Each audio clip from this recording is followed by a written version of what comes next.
Good morning, students. Today we are starting the chapter 6 of history, the three orders. Okay. इस chapter का नाम three orders क्यों है, इसको पहले हम इसका इंट्रोडक्शन देखते हैं. ठीक है. वेस्टर्न यूरोपियन सोसाइटी में सोशो इकोनॉमिक और पॉलिटिकल चेंजेस आए थे 9th और 16th सेंचुरी में, जिसके कारण जो पूरी सोसाइटी थी वो थ्री ऑर्डर्स में डिवाइड हो गई थी.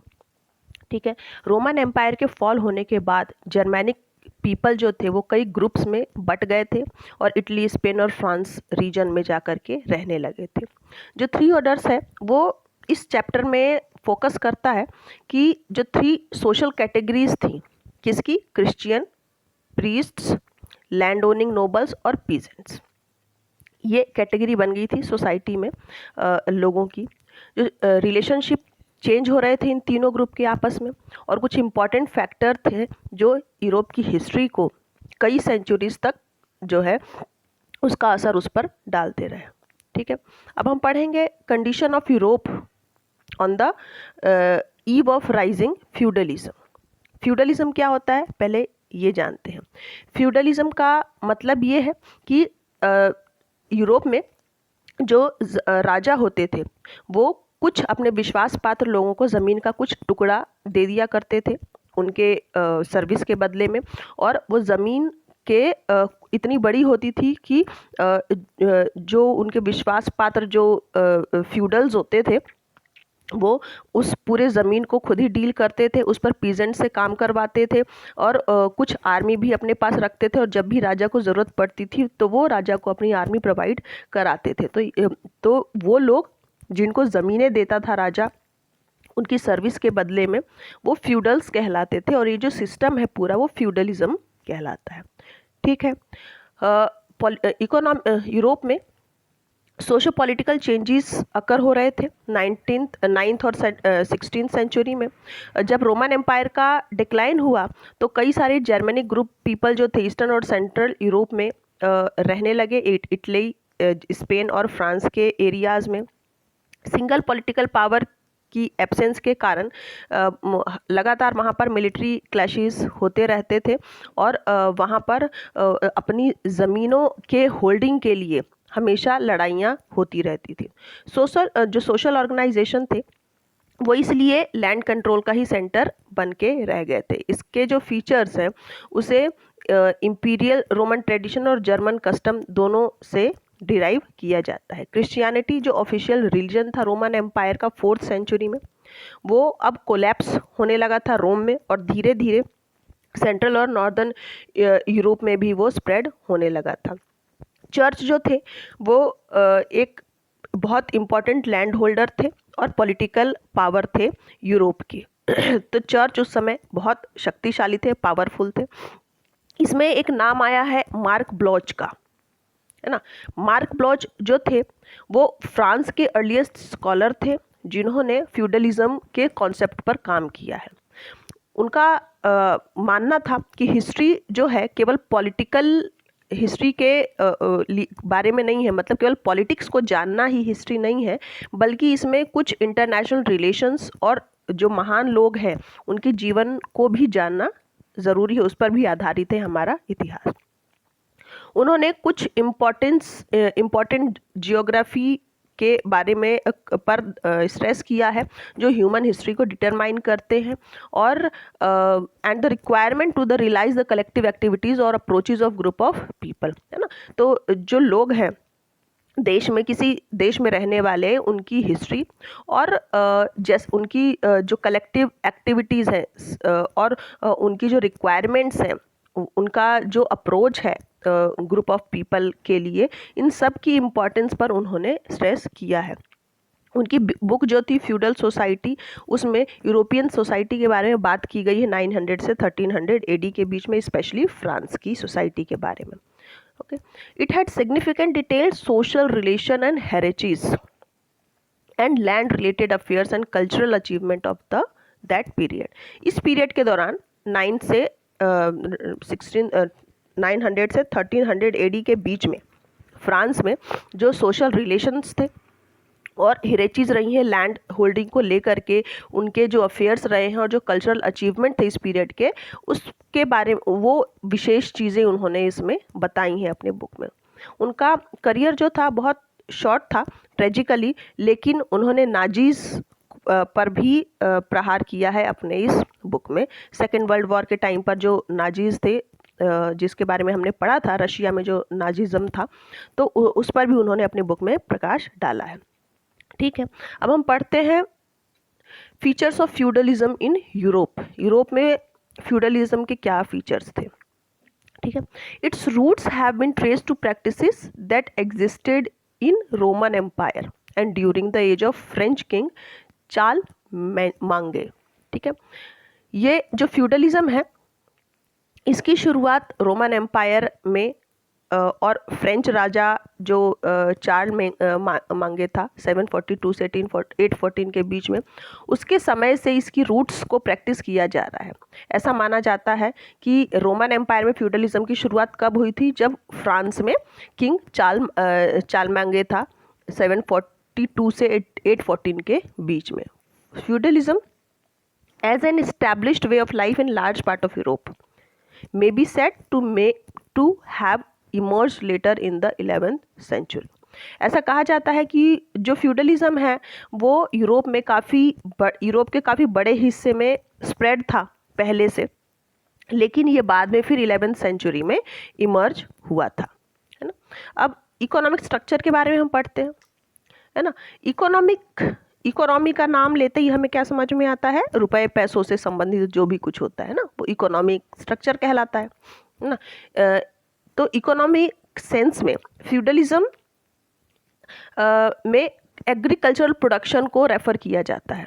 ठीक है, क्योंकि उस समय जो लोग थे सोसाइटी में यूरोप के, वहाँ पर लोगों का जो कहना चाहिए इकोनॉमिक एक्टिविटी थी मेन, वो क्या थी, एग्रीकल्चर, है ना। तो फ्यूडलिज्म को एग्रीकल्चरल प्रोडक्शन से रेफर किया गया है, जो लॉर्ड्स और पीजेंट्स के बीच के रिलेशनशिप पर बेस्ड था। जो ज़मीन के मालिक थे फ्यूडल्स, और जो उस पर काम करते थे पेजेंट्स, उनके बीच के संबंधों पर आधारित था जो भी इकोनॉमिक सेंस था उस समय सोसाइटी में।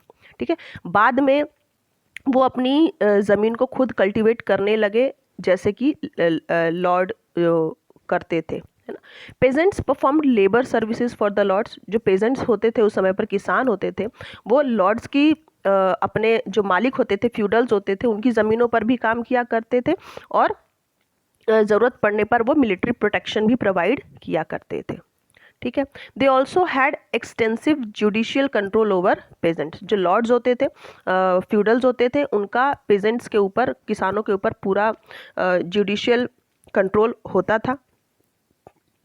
Thus, feudalism went beyond the economic to cover the social and political aspect of life as well। तो जो feudalism था वो इकोनॉमी से कहीं आगे हट करके और सोशल और पॉलिटिकल लाइफ को भी जो है उसको अफेक्ट करता था। जो किसान थे वो पूरी तरीके से फ्यूडल्स के अंडर में थे, और जैसा जो उनके लॉर्ड्स चाहते थे उनको वैसे ही करना पड़ता था। ओके, फिर अब हम आते हैं जो इसका इम्पॉर्टेंट पार्ट है, द 3 ऑर्डर्स। फ्रेंच प्रीस्ट, जो फ्रांस के पुजारी थे, उनका मानना ये था कि जो भी लोग हैं, है ना, वो अपने उनके जो भी कर्म होते हैं, जैसा भी वो काम करते हैं, उसी के अकॉर्डिंग वो 3 में से किसी भी एक ऑर्डर में जाते हैं, है ना। 3 ऑर्डर्स, ये 3 ऑर्डर्स कौन कौन से थे, क्लर्जी, नोबिलिटी और पेजेंट्री। तो इन तीनों ग्रुप्स में से किस ग्रुप में वो रहेंगे, किस ग्रुप में उनका जन्म होगा, ये डिपेंड करता है उनके कर्मों पर, है ना। एक जो बिशप थे उन्होंने कहा है, here below some pray other fight still other work, है ना। बिशप का एक स्टेटमेंट था, उन्होंने कहा कि यहाँ पर कुछ लोग प्रे करते हैं, कुछ फाइट्स करते हैं और कुछ दूसरे काम करते हैं। तो ये जो 3 ऑर्डर था सोसाइटी का, वो ब्रॉडली क्लर्जी, नोबिलिटी और पीजेंट्री में डिवाइड था। इस तरह से ये 3 पार्ट्स में डिवाइडेड था। ओके, तो सबसे पहले हम सेकेंड ऑर्डर के बारे में पढ़ेंगे, that is the nobility. Nobility जो था वो सेंट्रल रोल था उसका सोशल प्रोसेस में। जो सोसाइटी का सेंट्रल या फिर लीडिंग पार्ट था वो क्या था, नोबिलिटी था। वो पूरे लैंड को कंट्रोल करते थे और इसका रिजल्ट ये था कि जो वेसलेज का नाम की एक प्रथा वहाँ पर शुरू हो गई। ठीक है, वेसलेज क्या था? जो किंग्स के नोबल्स होते थे, है ना, जो राजा के बड़े जो मंत्री होते थे राजा के बड़े बड़े, उनको नोबल्स कहा जाता था। तो जो नोबल्स होते थे राजा के, वो उनको बड़ी बड़ी ज़मीनें दिया करते थे। वो लैंड होल्डर्स होते थे बड़ी बड़ी ज़मीनों के, और they use to be vassal of the king. ये जो ज़मीन का टुकड़ा होता था, इसको वो एक वेसल के रूप में यूज़ करते थे, और जो किंग होते थे इन नोबल्स को एक वेसल के रूप में यूज़ करते थे, जबकि जो पीजेंट्स होते थे वो इन नोबल्स के वेसल होते थे। ठीक है, कहने का क्या मतलब हुआ मेरा, कि जो किंग्स होते थे नोबल्स को बड़ी बड़ी ज़मीनें दिया करते थे, बिग लैंड होल्डर्स बना देते थे नोबल्स को ये। तो जो नोबल्स होते थे वो किंग के अंडर में काम करते थे, उनके वेसल की तरह, उनके रक्षक बन करके काम करते थे। और जो नोबल्स होते थे उनके अंडर में कौन होते थे, पीजेंट्स, जो उनके रक्षक के रूप में काम करते थे। ठीक है, फ्रांस में जो रूलर्स होते थे वो वेसलेज सिस्टम से एक दूसरे से जुड़े होते थे। इसी तरीके से जो फ्रैंक्स थे गॉल के, उन्होंने भी यही ट्रेडिशन फॉलो किया। ठीक है, इस ट्रेडिशन में जो नोबल होते थे वो किंग को अपना लॉर्ड मानते थे। लॉर्ड मतलब भगवान, ईश्वर, स्वामी कह सकते हो आप, है ना। तो इस ट्रेडिशन में जो वेसलेज का ट्रेडिशन था, इसमें जो नोबल्स थे वो राजा को अपना लॉर्ड राजा उनके लॉर्ड होते थे, एक्सेप्ट करते थे उनको अपना लॉर्ड हर मैटर में। और जो किंग होता था वो उन्हें ये एश्योरेंस देता था कि वो उनके वेसल को प्रोटेक्ट करेगा। ठीक है, तो इस तरह से एक जो ये वेसलेज सिस्टम जो था, एक तरह से ये समझौता होता था दो ग्रुप्स के बीच में, नोबल्स और किंग के बीच में, है ना, कि वो उन्हें ज़मीनें देगा, उसके बदले में जो नोबल्स हैं वो उनका जो है उनकी बात को मानेंगे, जैसा वो कहेंगे वो वैसा करेंगे। ठीक है, under that link both seigneur, seigneur क्या है, lord, and the noble had to make vows with the Bible in the church. ठीक है, तो ये जो समझौता था, ये जो दोनों के बीच में एग्रीमेंट था, इसके लिए उन्हें चर्च में जाकर बाइबल की कसम खानी पड़ती थी, बाइबल के ऊपर हाथ रख के शपथ लेनी पड़ती थी कि वो एक दूसरे की जो है प्रोटेक्ट करेंगे। ठीक, vessels received a written charter और अ स्टाफ और even a clod of earth as a symbol of land granted by his lord. तो ये जो वेसलेज था, ये एक तरह का ये रिटन चार्टर था, रिटन जो था समझौता था दोनों के बीच में, रिटन एग्रीमेंट था जो नोबल्स और किंग के बीच में होता था। नोबल्स जो थे उनको और भी बहुत सारी प्रिविलेजेस मिली हुई थी, बहुत सारी सुविधाएं मिली हुई थी, उनको जुडिशियल पावर्स मिले हुए थे, यहाँ तक कि कॉइन्स इशू करने का भी अधिकार उन्हें मिला हुआ था, उन्हें आर्मी रखने का भी पावर मिला हुआ था जिसे फ्यूडल लिवाइस कहा जाता था। और ये आर्मी जब भी राजा को ज़रूरत होती थी तो वो राजा को वो आर्मी प्रोवाइड कराते थे। ठीक है, जो नोबल होता था वो जो भी उस एरिया में रहते थे लोग, उन सभी लैंड का ओनर होता था। ठीक है, he possessed huge tracts of land. उसके पास इतनी बड़ी संख्या में ज़मीन होती थी, इतनी बड़ी ज़मीन होती थी कि वहाँ पर रेजिडेंसीज भी होते थे, उसके पर्सनल फील्ड्स भी होते थे, पेस्चर्स भी होते थे, और जो पीजेंट किसान थे उनकी अपनी खुद की ज़मीनें भी वहाँ पर होती थी। जो नोबल्स के हाउसेस थे उन्हें मैनर कहा जाता था, MANOR, मैनर कहा जाता था। जो पीजेंट्स थे वो अपनी ज़मीनों पर भी खेती करते थे और साथ ही साथ नोबल्स की ज़मीनों पर भी काम किया करते थे, और जब ज़रूरत होती थी नोबल्स को तो वो उनके लिए मिलिट्री का काम भी करते थे। ठीक है, now next topic is the manorial state. Manorial state क्या है, मैंने क्या बताया कि जिस घर में नोबल्स रहा करते थे, नोबल्स के हाउस को क्या कहा जाता था, मैनर हाउस, है ना, फ्यूडल सोसाइटी में। तो he would control peasants villages in the manorial states in either in small number containing few dozen of houses or in large number consisting of around 50 to 60 houses of peasants. है ना। तो जो nobles होते थे उनके पास ज़मीन इतनी सारी होती थी कि वो पूरा का पूरा एक गांव बस जाता था वहाँ पर। वहाँ पर मैनर भी होता था, मैनर मतलब फ्यूडल का हाउस भी होता था, नोबल का हाउस होता था, बहुत बड़ा उनका घर होता था। जो पीजेंट्स होते थे, किसान होते थे, उनके भी घर होते थे।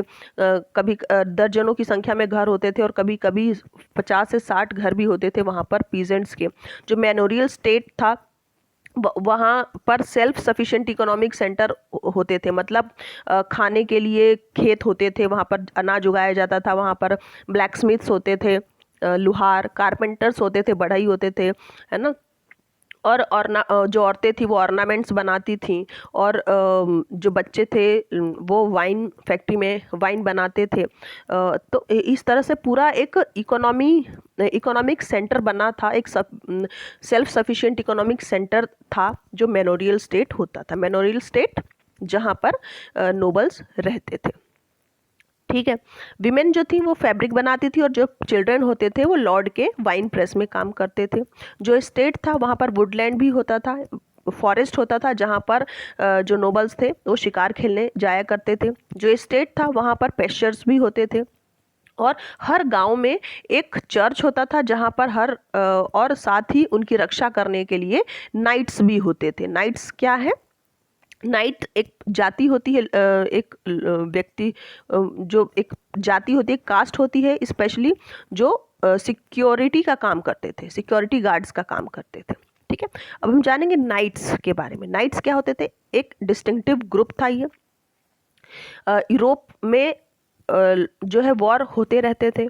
Insufficient amateur peasant soldiers and lack of good cavalry had created problem. वहाँ पर जो पीजेंट सोल्जर्स थे, हमने क्या पढ़ा था कि जो किसान थे उन्हें सोल्जर उनकी भी ड्यूटी करनी पड़ती थी, सोल्जर का भी जो है काम उन्हें करना पड़ता था ज़रूरत पड़ने पर।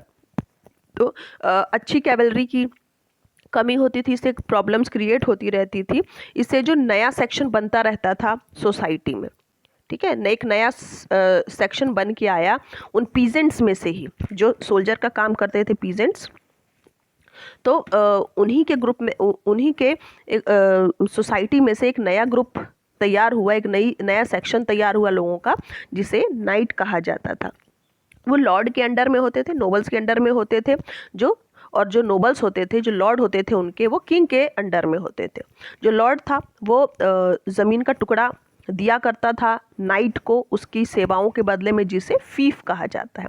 तो वेसलेज सिस्टम क्या है, फीफ क्या है, ये आपको एग्जाम में क्वेश्चन आता है, तो बहुत ध्यान से इसको पढ़ेंगे और सुनेंगे, ठीक है।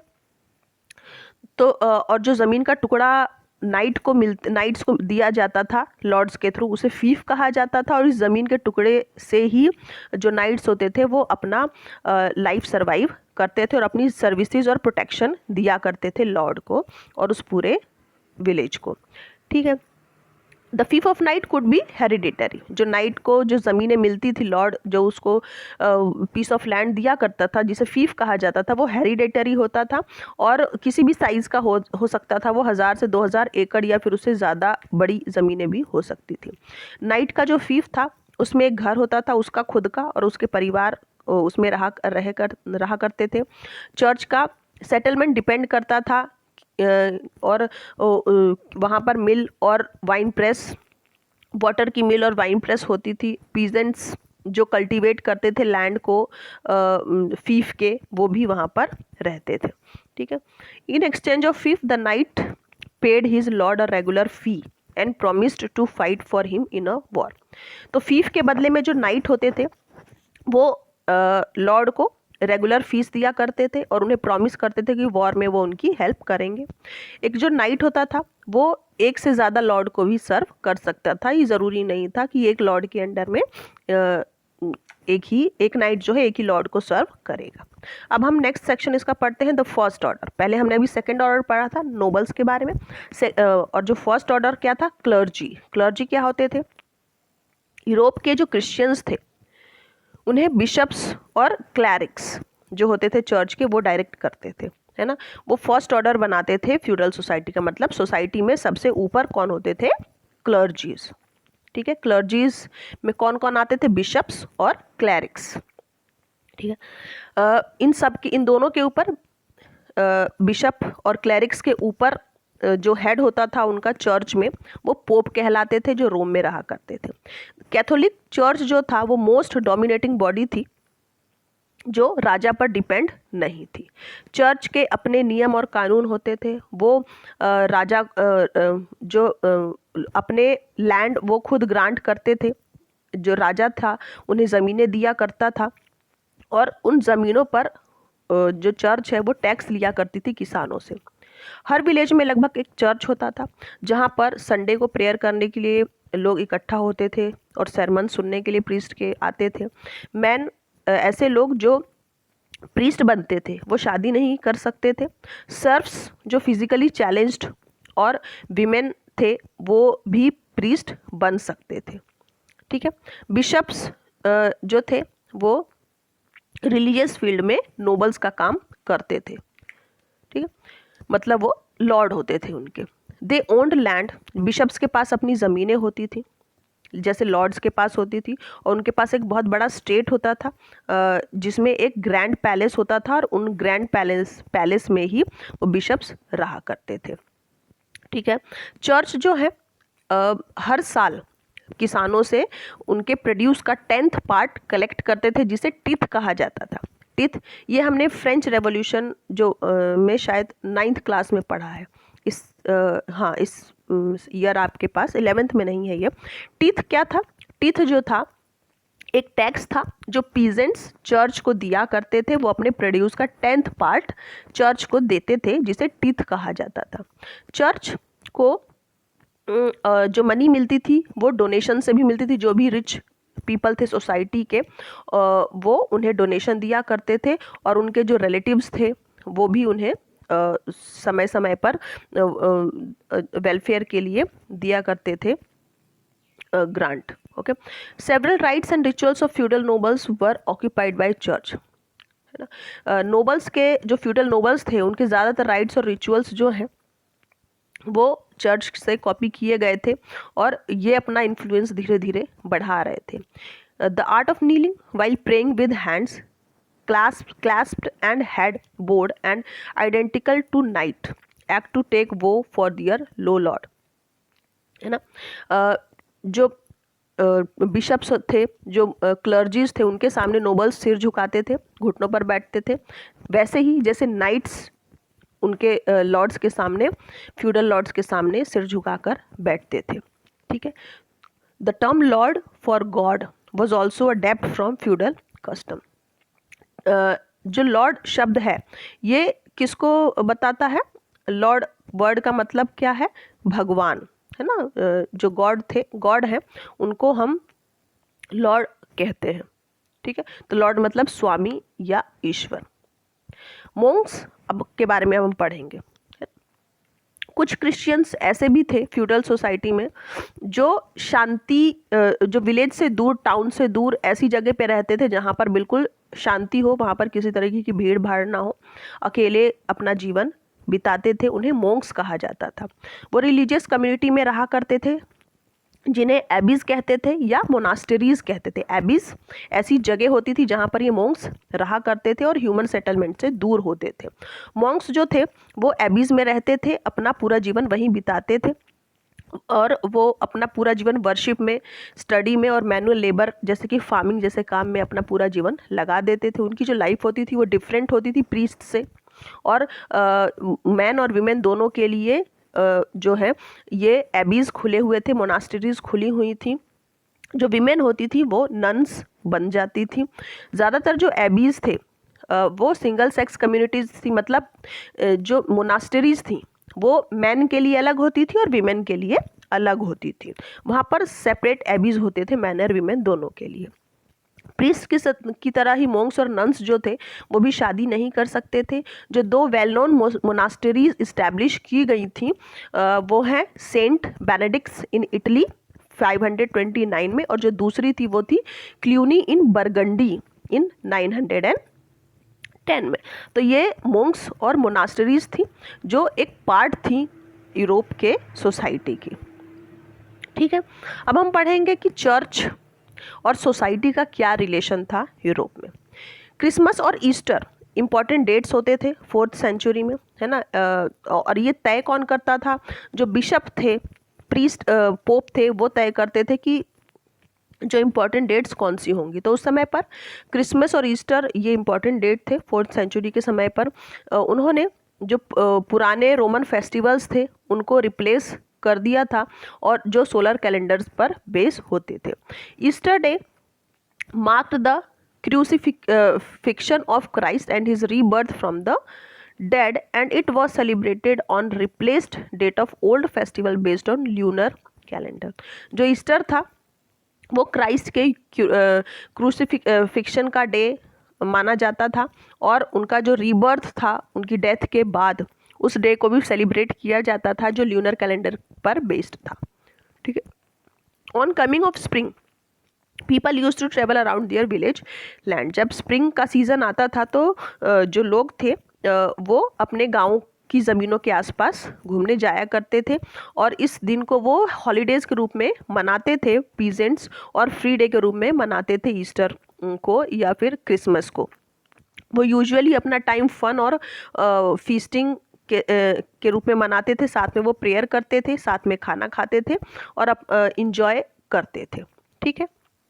अब हम थर्ड ऑर्डर के बारे में पढ़ेंगे जो पीजेंट्स थे। ज़्यादातर जो पीपल थे, ज़्यादातर जो मेजॉरिटी थी लोगों की, वो थर्ड ग्रुप में आती थी।